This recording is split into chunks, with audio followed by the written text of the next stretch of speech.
ರಂಗೇರಿದೆ ಚಿಕ್ಕೋಡಿ ಲೋಕಸಭಾ ಕ್ಷೇತ್ರದ ಅಖಾಡ. ಚುನಾವಣೆಗಾಗಿ ಬಿಜೆಪಿ ಕಾಂಗ್ರೆಸ್ ನಡುವೆ ವಾಟರ್ ವಾರ್ ಜೋರಾಗ್ತಾ ಇದೆ. ಬರವನ್ನೇ ರಾಜಕೀಯ ಅಸ್ತ್ರವನ್ನಾಗಿ ಮಾಡ್ಕೊಂಡ್ಬಿಟ್ಟಿದ್ದಾರೆ ಕೈಕಮಲ ಅಭ್ಯರ್ಥಿಗಳಿಗೆ ಈಗ ಬರದ ಅಸ್ತ್ರ ಸಿಕ್ಕಂತಾಗಿದೆ.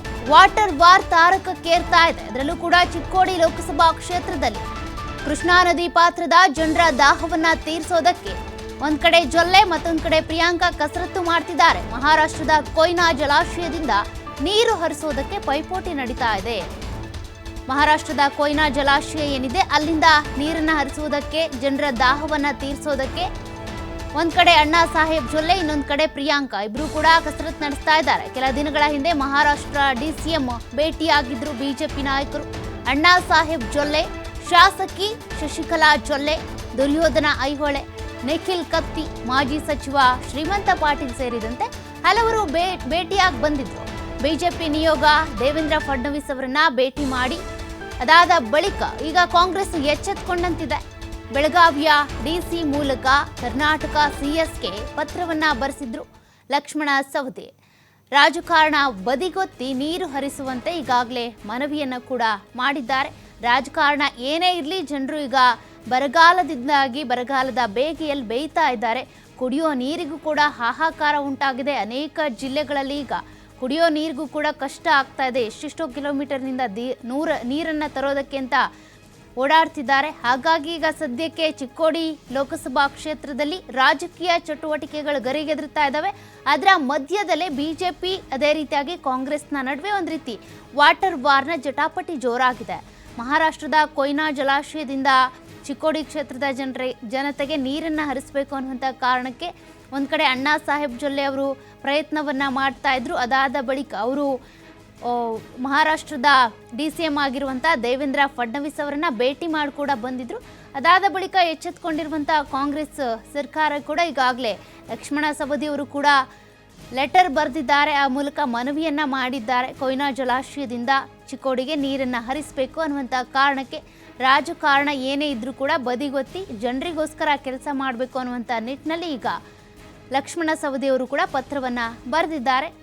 ಒಂದು ಕಡೆ ಜಟಾಪಟಿ ನಡೀತಾ ಇದೆ. ಏನೇ ಒಂದು ಅಭಿವೃದ್ಧಿ ಕೆಲಸವನ್ನ ಮಾಡಿದ್ರು ಅಥವಾ ಜನಪರವಾಗಿ ಕೆಲಸವನ್ನ ಮಾಡಿದ್ರು ಕೂಡ ಈ ರಾಜಕೀಯ ಪಕ್ಷಗಳು ಅಂತ ಬಂದರೆ ಹಾಗೇನೆ ಒಂದು ರೀತಿ ಕ್ರೆಡಿಟ್ ವಾರ್ ನಡೆಯುತ್ತೆ. ನಾವೇ ಮಾಡಿಕೊಟ್ಟಿದ್ದು, ನಾವೇ ನೀರು ಹರಿಸಿದ್ದು, ನಾವೇ ಈ ಅಭಿವೃದ್ಧಿ ಕಾಮಗಾರಿ ಮಾಡಿದ್ದು ಅನ್ನುವಂಥ ಕ್ರೆಡಿಟ್ ವಾರ್. ಅದೇ ರೀತಿ ಇಲ್ಲೂ ಕೂಡ ನೀರನ್ನು ಹರಿಸುವಂಥ ಸಂದರ್ಭದಲ್ಲೂ ಒಂದು ರೀತಿ ಜಟಾಪಟಿ ನಡೀತಾ ಇದೆ. ನಾವು ಒಂದ್ಸಲ ಹೋಗಿ ಭೇಟಿ ಮಾಡಿ ಬಂದ್ವಿ ಅಂತ ಬಿಜೆಪಿ ನಾಯಕರು ದೇವೇಂದ್ರ ಫಡ್ನವೀಸ್ ಅವರನ್ನ ಭೇಟಿ ಮಾಡ್ಕೊಂಡು ಬಂದ್ವಿ, ಅದಾದ ಬಳಿಕ ನೀವು ಎಚ್ಚೆತ್ಕೊಂಡಿದ್ದೀರಾ ಕಾಂಗ್ರೆಸ್ನವರು ಅನ್ನೋ ರೀತಿಯಲ್ಲಿ ಅವ್ರು ಮಾತನಾಡ್ತಾರೆ.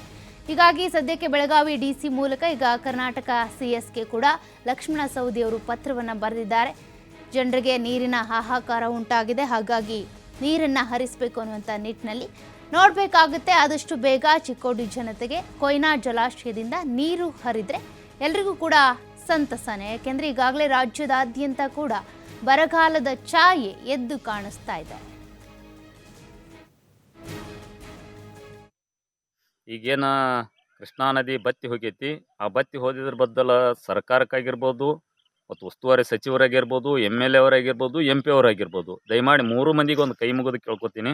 ನೀವು ಈಗಾಗಲೇ ಬರೀ ಇಲೆಕ್ಷನ್ ಬದ್ದಲ್ ಮಾತ್ರ ಮಾತಾಡ್ಲತ್ತೀರಿ ಹೊರತು, ಅದ್ರ ಬದ್ದಲ್ ಚರ್ಚೆ ಮಾಡತ್ತೀರಿ ಹೊರತು, ಇಲ್ಲಿ ಕೃಷ್ಣಾ ನದಿ ಬತ್ತಿ ಹೋಗೈತಿ, ಮಹಾರಾಷ್ಟ್ರ ಜೋಡಿ ಮಾತುಕತೆ ಮಾಡಿ ಅಲ್ಲಿಂದ ನೀರು ಬಿಡಿಸೋಬರೋ ನಿಟ್ಟಿನಲ್ಲಿ ಯಾವುದೇ ಅದೇ ರೀತಿ ಪ್ರಯತ್ನ ಮಾಡಿದ್ದು ನಮಗೆ ಕಂಡು ಬರ್ತಾ ಇಲ್ಲ. ದಯಮಾಡಿ ನಿಮ್ಮದಾದಂಥ ರಾಜಕೀಯನೂ ಮಾಡಿರಿ, ಬೇಡ ಅನ್ನಂಗಿಲ್ಲ. ಬಟ್ ಅದನ್ನು ಬಿಟ್ಟು ಈ ನಿಟ್ಟಿನೊಳಗೆ ಮಹಾರಾಷ್ಟ್ರ ಗೌರ್ಮೆಂಟ್ ಜೋಡಿ ಮಾತಾಡಿ, ಯಾಕಂದರೆ MP ಅವರು ಮತ್ತು MLA ಅವರು ಮತ್ತು ಉಸ್ತುವಾರಿ ಸಚಿವರು ನೀವು 3 ಮಂದಿ ಕೂಡಿ ಅದನ್ನ ಪ್ರಯತ್ನ ಮಾಡಿ ನೀರು ಬರುವಂಥ ಕೆಲಸ ಮಾಡಿರಿ. ನಿಮ್ಮದಾದಂಥ ರಾಜಕಾರಣಿ ಐತಿ. ಆ ರಾಜಕಾರಣಿ ನಾನು ಯಾವುದು ಪಕ್ಷ ಪರವಾಗಿನೂ ಇಲ್ಲ, ಯಾವ ಪಕ್ಷದ ವಿರೋಧಿನೂ ಅಲ್ಲ. ಬಟ್ ಏನೈತಿ, ಇಲ್ಲಿ ನೀವು ರಾಜಕೀಯ ಮಾಡೋಕ್ಕಿಂತ ಮುಂಚಿತವಾಗಿ ನಿಮ್ಗೆ ಓಟ್ ತಾನಾಗೆ ಕನ್ವರ್ಟ್ ಆಗ್ತೈತಿ. ಈ ನಿಟ್ಟಿನಲ್ಲಿ ಪ್ರಯತ್ನ ಮಾಡಿರಿ. ಸದ್ಯ ಬರಗಾಲ ಇರೋದ್ರಿಂದ ಬೆಳೆ ಅಂಕ ನಷ್ಟ ಅದು, ಆ ನೆಕ್ಸ್ಟ್ ಅದು ಅಂಕ ಒತ್ತಾಟಿಗೆ ಹೋಗ್ಲಿ. ಈಗ ಕುಡಿ ನೀರಿಂದ ಅಭಾವ ಐತಿ. ಈ ಹೊಳಿ ಒಣಗೈತಿಪ್ಪ ಅಂದ್ರೆ ಇನ್ನೂ 2-3 ತಿಂಗಳು ನಮಗೆ ಮಳೆಗಾಲ ಬಂದು ಹೊಳಿ ಬರ್ಬೇಕಾದ್ರೆ 3 ತಿಂಗಳು ಐತಿ. 3 ತಿಂಗಳು ಕಳೀನು ಯಾವ ರೀತಿ? ನೀವು ಕೋಟ್ಯಾಂತರ ರೂಪಾಯಿ ಖರ್ಚು ಮಾಡಿ ಟ್ಯಾಂಕರ್ಲೆ ನೀರು ಹಾಕ್ಲತ್ತೀರಿ. ನಾ ಟ್ಯಾಂಕರ್ ಸಿಗಲ್ದಂಥ ಪರಿಸ್ಥಿತಿ, ನೀರು ಸಿಗಲ್ದಂಥ ಪರಿಸ್ಥಿತಿ ಬರ್ತೈತಿ. ದಯಮಾಡಿ ಆ ನಿಟ್ಟಿನಲ್ಲಿ ಪ್ರಯತ್ನ ಮಾಡಿರಿ ಹೊರತು ನಿಮ್ಮದಾದಂಥ ರಾಜಕೀಯನ ಒಂದಿಟ್ಟು ಹೊರತುಪಡಿಸಿ ಇದನ್ನು ರೈತರನ್ನಾಗಿರ್ಬೋದು, ಜನಸಾಮಾನ್ಯರಿಗಾಗಿರ್ಬೋದು, ಕುಡಿ ನೀರಿಗಾಗಿ ನೀವು ಕೆಲಸ ಮಾಡಿರಿ ಅಂತೇಳಿ ಈ ಸಂದರ್ಭದಾಗ ಹೇಳಕ್ಕೆ ಇಷ್ಟಪಡ್ತೀನಿ. ಈಗೇನು ಕೃಷ್ಣಾ ನದಿ ಬತ್ತಿ ಹೋಗೈತಿ. ಆ ಬತ್ತಿ ಹೋದಿದ್ರ ಬದ್ದಲ ಈಗಾಗಲೇ ಚಿಕ್ಕೋಡಿ ಲೋಕಸಭಾ ಕ್ಷೇತ್ರದ ಅಖಾಡ ರಂಗೇರಿದೆ. ಕಾಂಗ್ರೆಸ್ ಬಿಜೆಪಿ ಅಭ್ಯರ್ಥಿಗಳು ಒಂದು ರೀತಿ ಪ್ರಚಾರವನ್ನ ನಡೆಸ್ತಾ ಇದ್ರೆ ಆ ಭರಾಟೆಯ ಮಧ್ಯೆ ರೈತರ ಅಳನನ್ನ ಯಾರು ಕೂಡ ಕೇಳದಂತೆ ಆಗೋಗಿದೆ. ಹಾಗಾಗಿ ಈಗ ರೈತರು ನಿಮ್ಮ ರಾಜಕಾರಣ ಏನೇ ಇದ್ರೂ ಕೂಡ ಬಿಜೆಪಿ ಜೆಡಿಎಸ್ ಅನ್ನುವಂಥದ್ದು ಏನೇ ಇದ್ರೂ ಅದನ್ನ ರಾಜಕಾರಣಕ್ಕೆ ಮಾತ್ರ ಸೀಮಿತವಾಗಿಡಿ, ಆದರೆ ರೈತರ ಸಮಸ್ಯೆ ಅಂತ ಬಂದಾಗ ನಮಗೆ ಬೇಕಾಗಿರುವಂಥ ಪರಿಹಾರವನ್ನು ಒದಗಿಸಿ. ಈಗಾಗಲೇ ನೀರಿನ ಸಮಸ್ಯೆ ಎದುರಾಗಿದೆ, ಅದಕ್ಕೆ ಸೂಕ್ತವಾಗಿ ಕೊಯ್ನಾ ಜಲಾಶಯದಿಂದ ನೀರನ್ನು ಹರಿಸಿ ಅನ್ನುವಂಥ ಮನವಿಯನ್ನ ಮಾಡಿಕೊಂಡಿದ್ದಾರೆ.